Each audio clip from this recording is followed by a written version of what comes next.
Hi everyone, just on my way to work here. I've got something for you.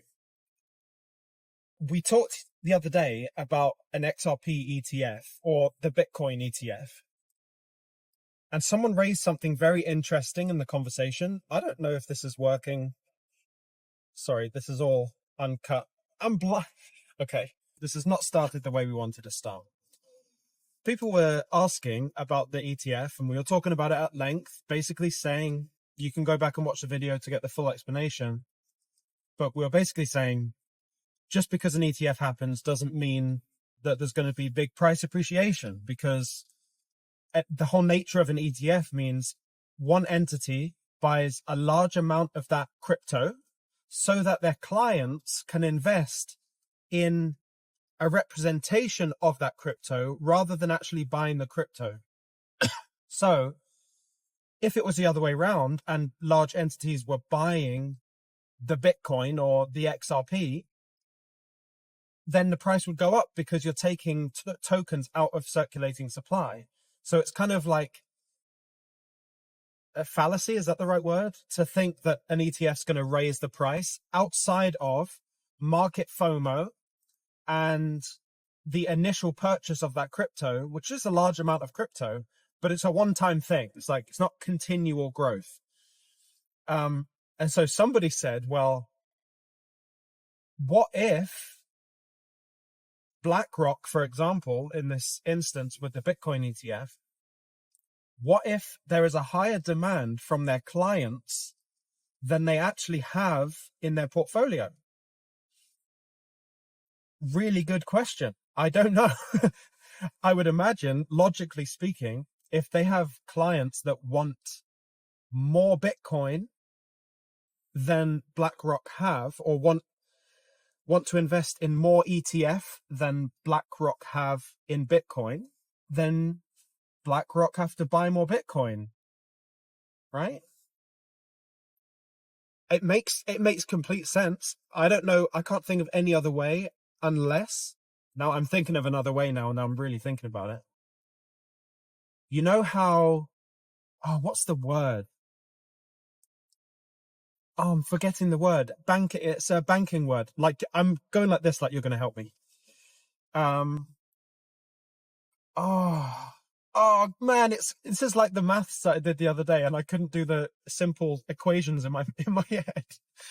The way that banking is that, like, you have an agreement, and then underneath that agreement you can sell the agreement, and then that has its own value. So then you've got like this, you've got way more value at the bottom of that chain than actually is at the top. I'm gonna kick myself when you're gonna tell me in the comments what the word is I'm looking for. But I wonder if BlackRock could do something along the lines of almost like dividing up sections of the ETF with a higher value than than is represented. So almost like leveraged. I don't know if I'm talking about makes any sense, but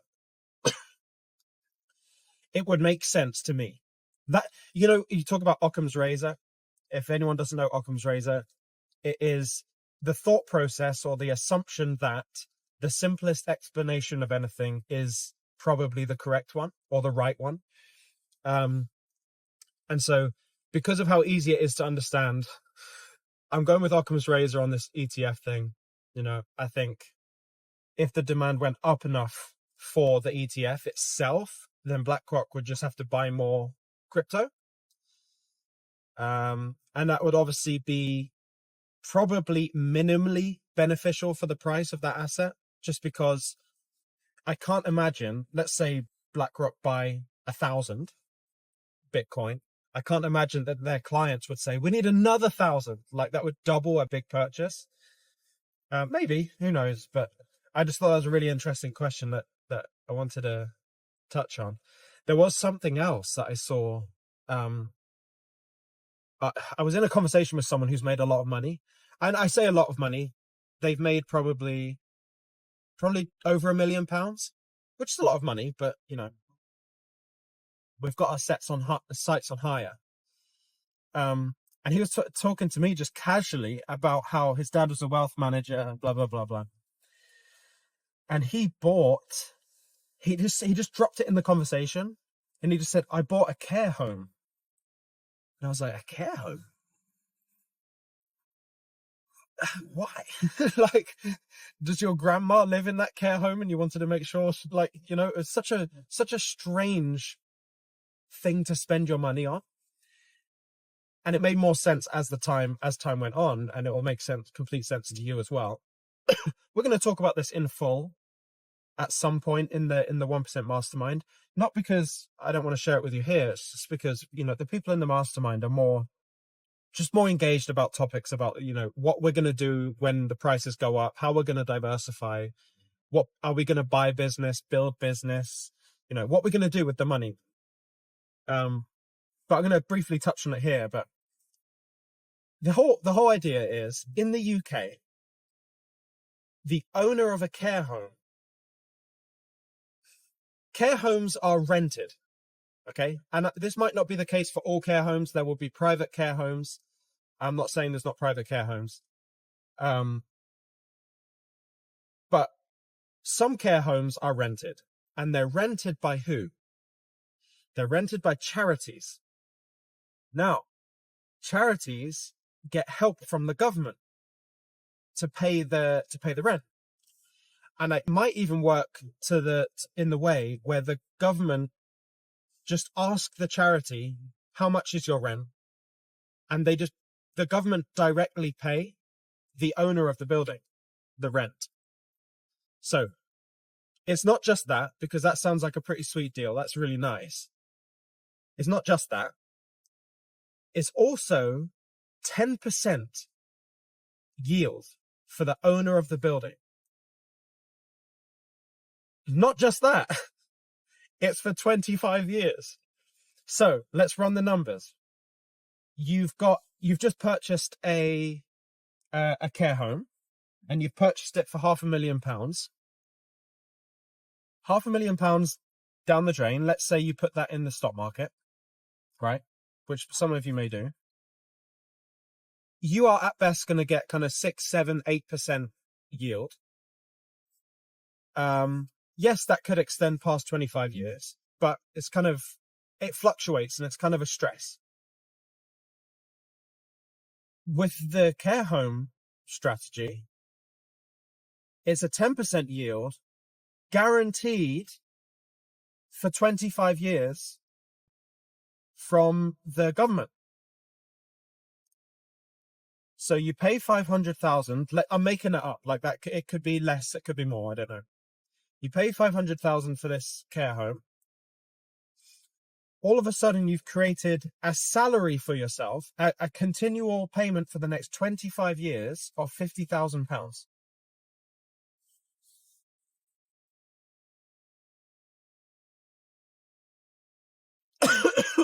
Sorry, I've got a bit of a cough again. I don't want anyone to put this in the comments, because I don't think you should, but think about it yourself. I think the average salary in the UK, annual salary, is less than 50,000. So if you're happy with your life right now, like where you stand financially, yes, it could be better.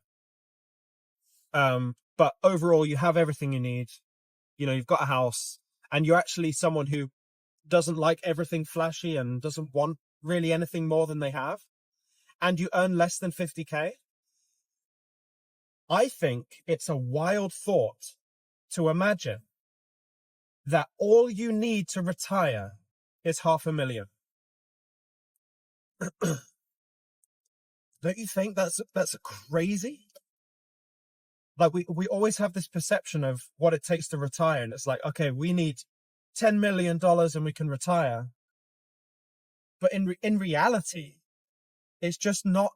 I don't think that's the case, and that's the thing that I wanted to talk about in the last video that was saying, you know, really actually have a look at what your portfolio value would be at $8 and assess like actually how far that money could go.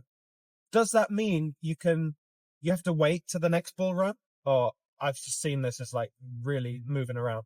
Do you have to wait for the next bull run to actually make something significant happen?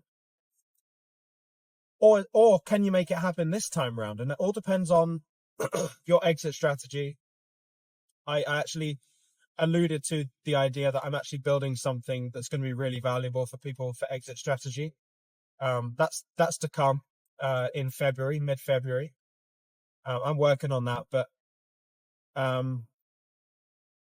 like if you're smart about it, if you understand these like little techniques and little things you can do, you don't need 10 million. You might actually just need 500,000.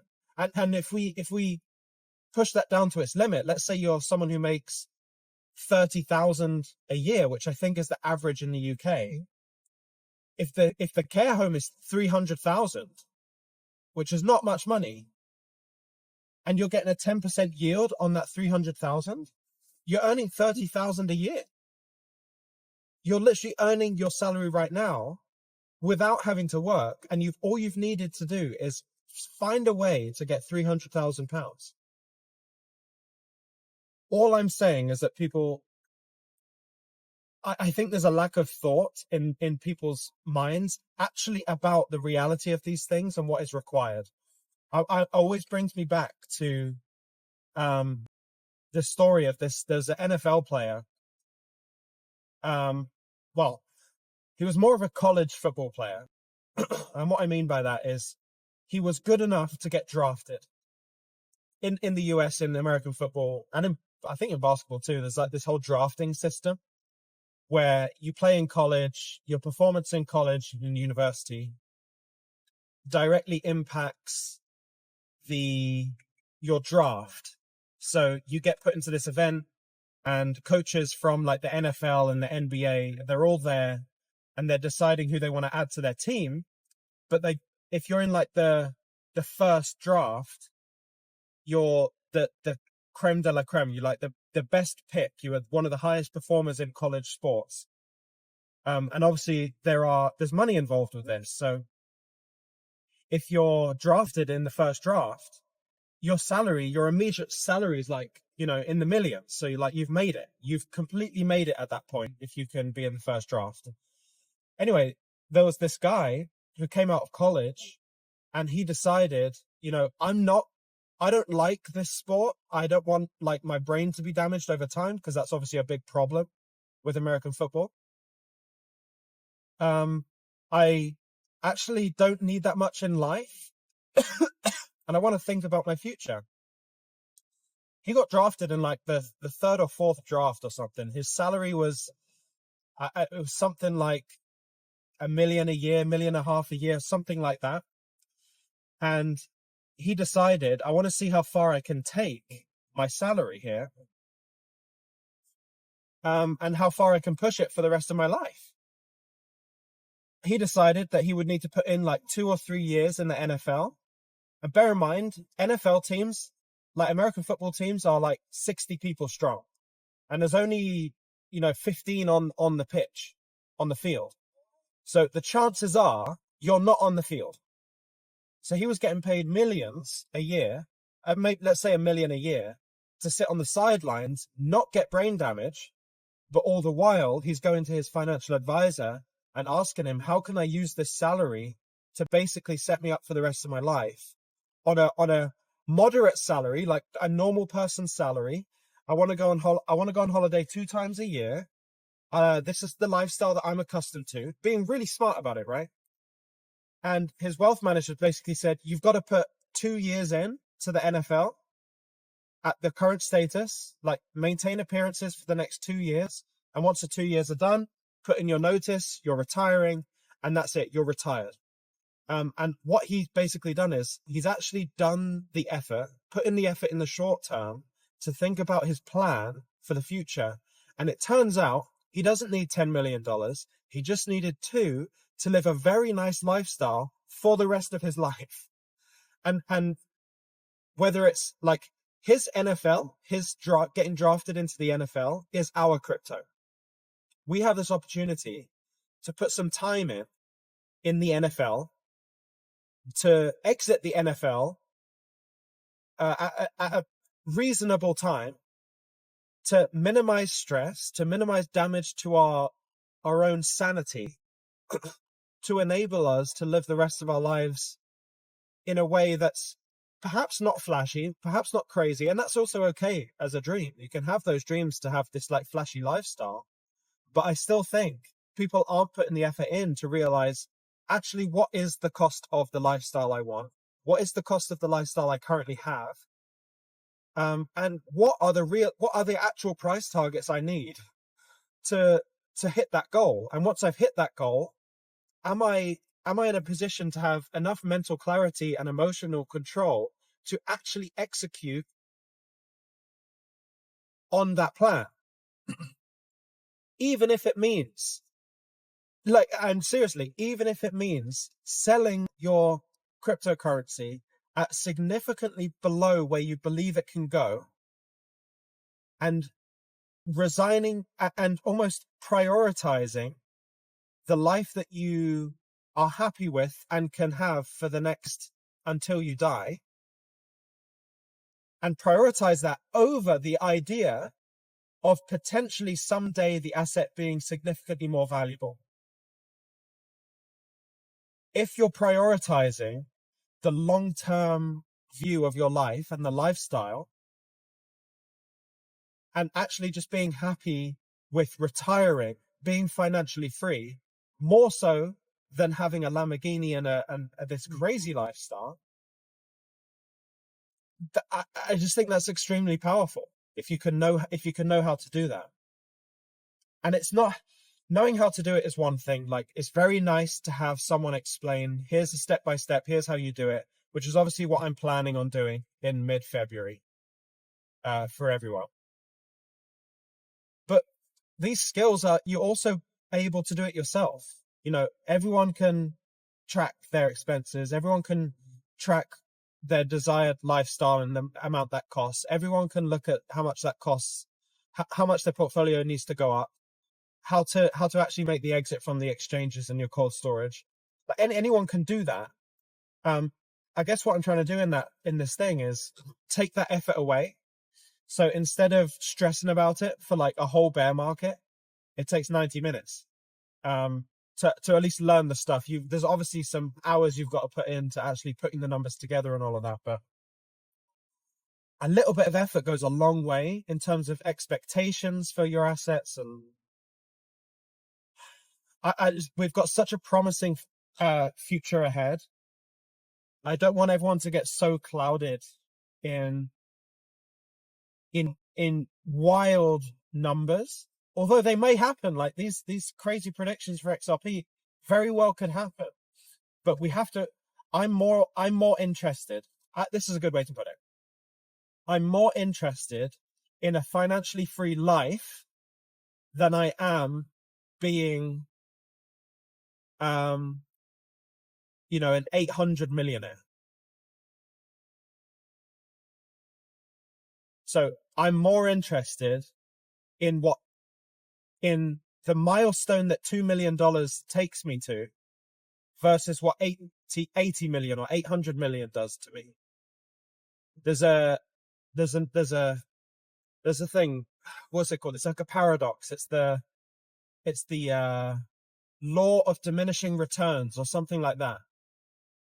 And I'll explain that. The step up from being homeless to having a home, even if it's just like a shed, is a bigger jump up than a multimillionaire buying another car.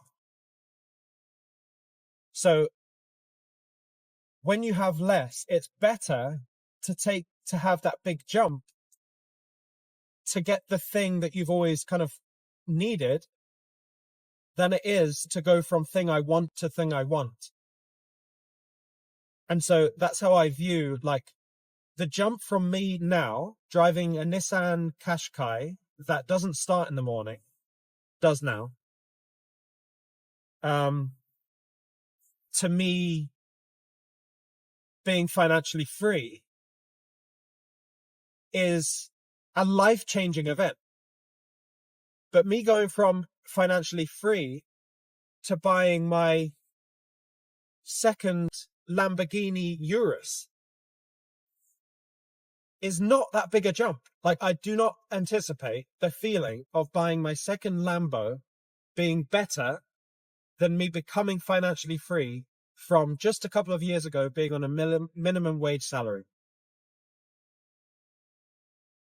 And so, acknowledging that there's that paradox, I would say we need to do everything in our power to get this like complete understanding of where we need to be with the portfolio. Does that not make sense? Also, on the trading side of things, I've taken a hit, man. Oh no, I took a hit. I took a hit. I didn't listen to someone in the community, and I took a hit. I was in an XRP trade. This was the XRP trade that I was talking about at the end of my trading video, where I said there's even this trade that I've got open right now that could take me over the $10,000 mark.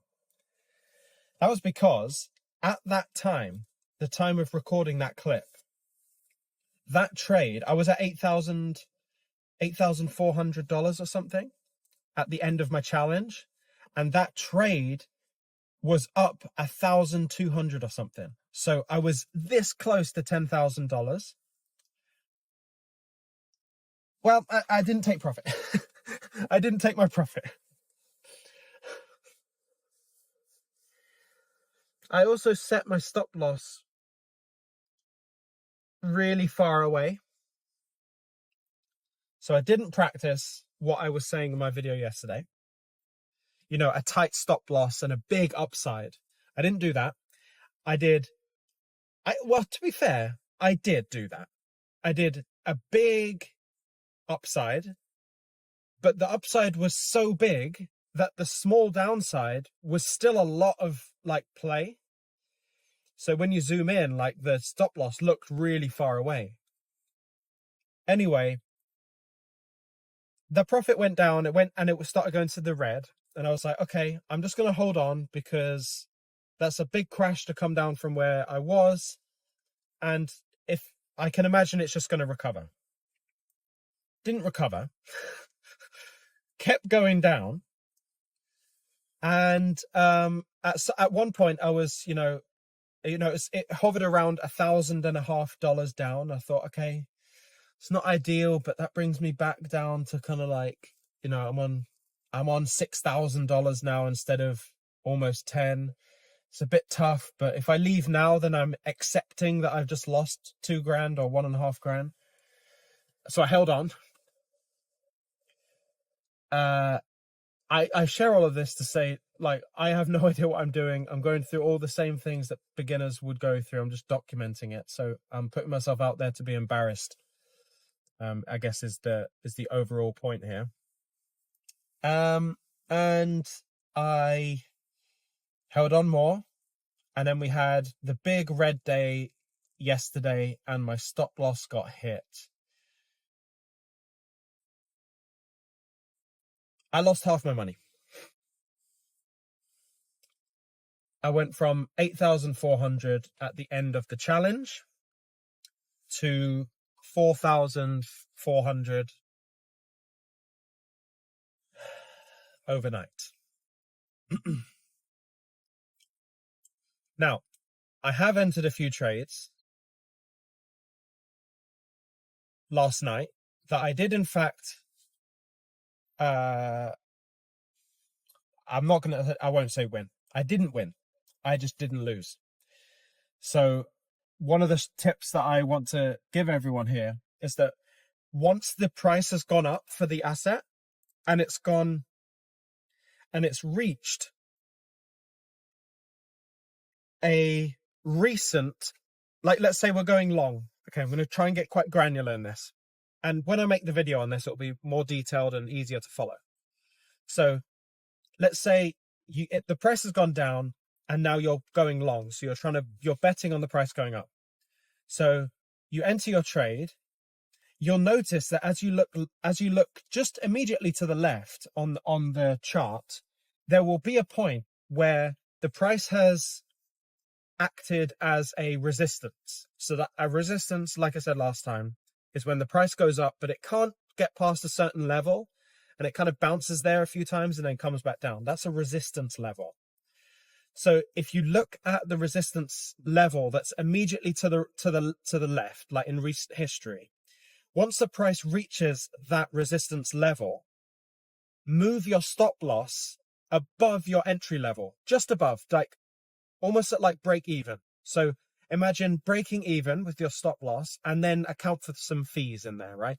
So a little bit above the break even point. What that means is if that resistance comes true this time and the resistance is in fact a resistance moving forward, the price is just going to bounce off there. The price is going to come back down, and ultimately you're going to be in a position where you cannot lose. The alternative, if that doesn't happen, is that the price goes straight through the resistance and it goes all the way up to your take profit point. But what you've done is you've seen positive moves in that asset, in that trade, and then you've immediately put yourself in a position where you can't lose. So that's what I did on my trades last night. And this leads into my next tip. Don't leave trades overnight. Do trades like it seems to me that it is more beneficial to set your trades during the day so that you can watch them during the day and even make sure you're closing them during the day. It's like I have this saying, nothing good, like when it comes to like money habits, nothing good happens after 1 a.m.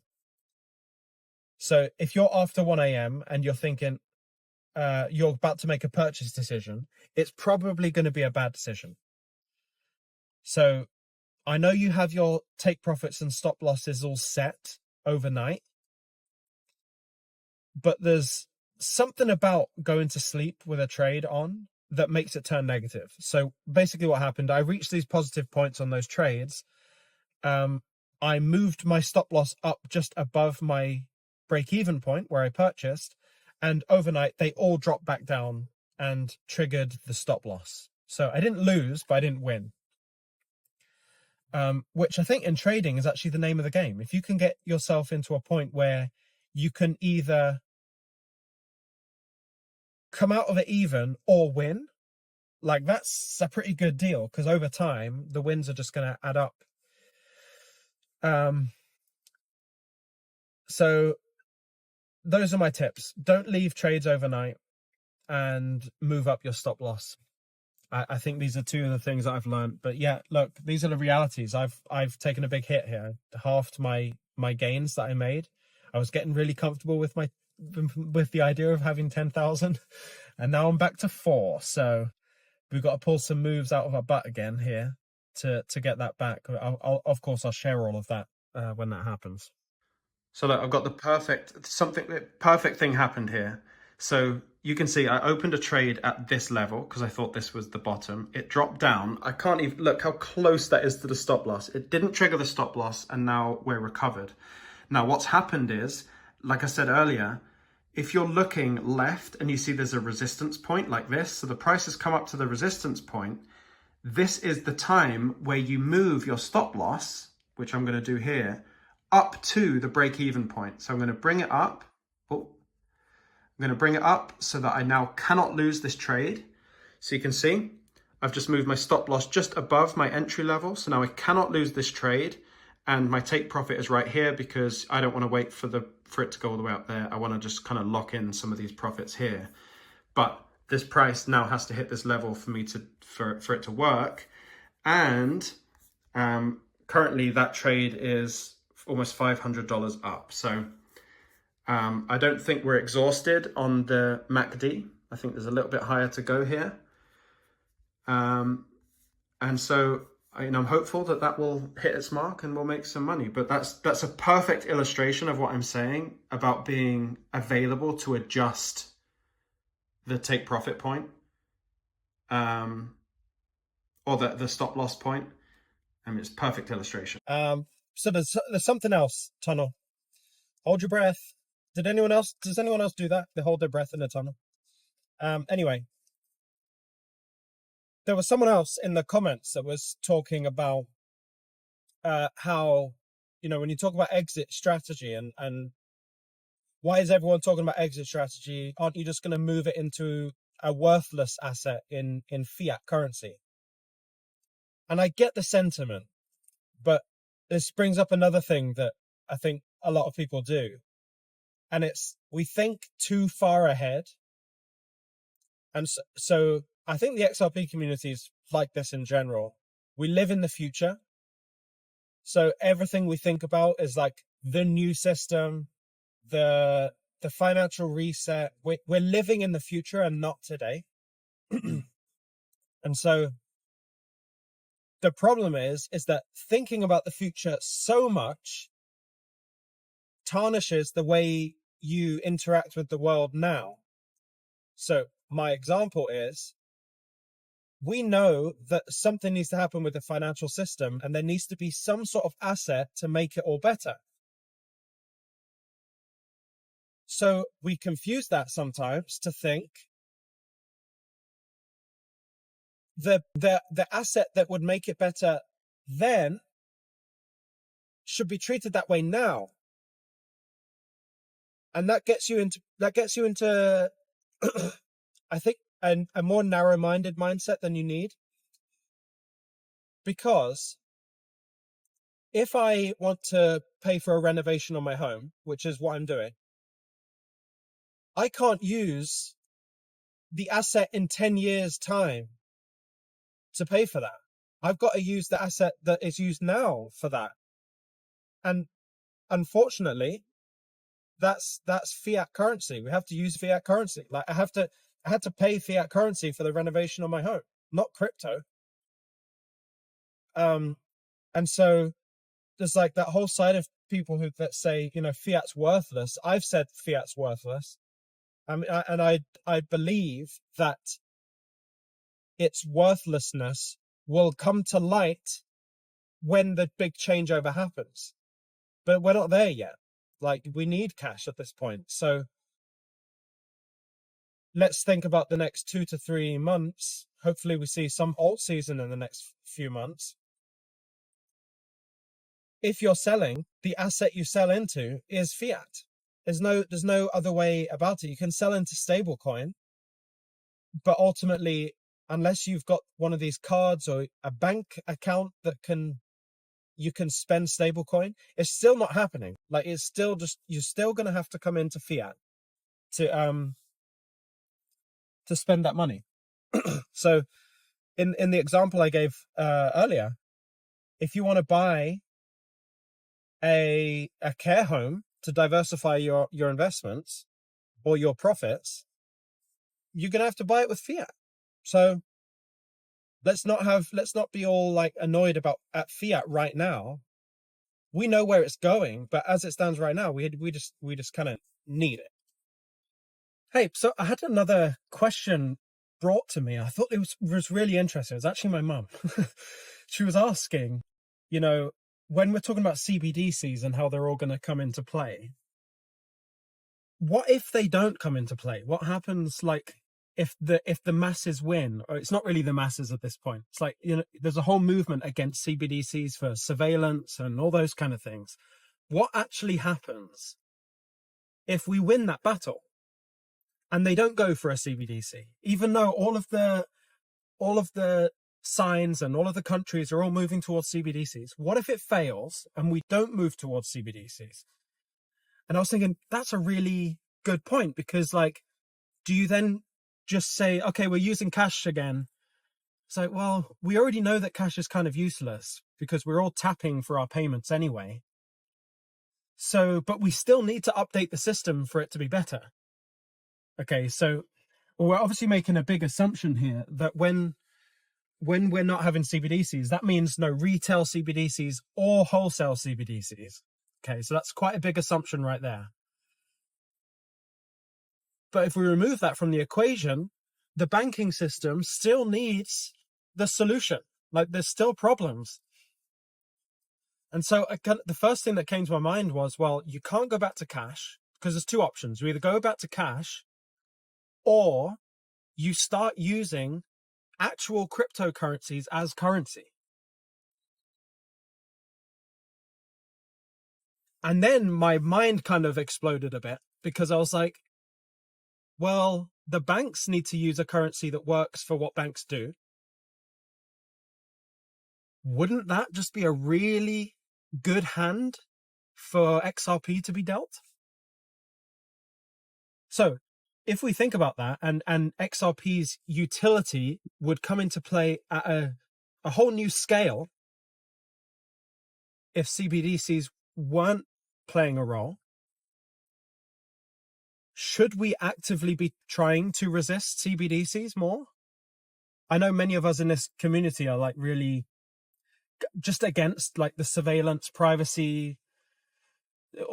We typically think the world is against us. I think that's just a natural thing within this community. Maybe we should actually have a bit more of a push and a bit more of an effort to restrict CBDCs. I don't think that's a battle we would win. I think we lose that battle, because I think CBDCs are coming. But it certainly is interesting to pose the idea, what if we don't? And I know a lot of people who are fighting the battle against CBDCs are fighting against CBDCs, saying, we don't want that, we want cash. I'm not saying that. I'm saying, I don't want CBDCs and I don't want cash. Let's use XRP. Or, I'll have banks use XRP and have another one of the assets that can settle, these microtransactions that the retail might use, and let them do that. That's what I would suggest. I don't know what that means for the classification of XRP. I'm not thinking that deep about it. Just contextually, I thought that was an interesting thing to consider, and I just wanted to share it here. So, with all of that said, I think that's all for today. Thank you for watching. Stay emotionless. I'll see you in the next one.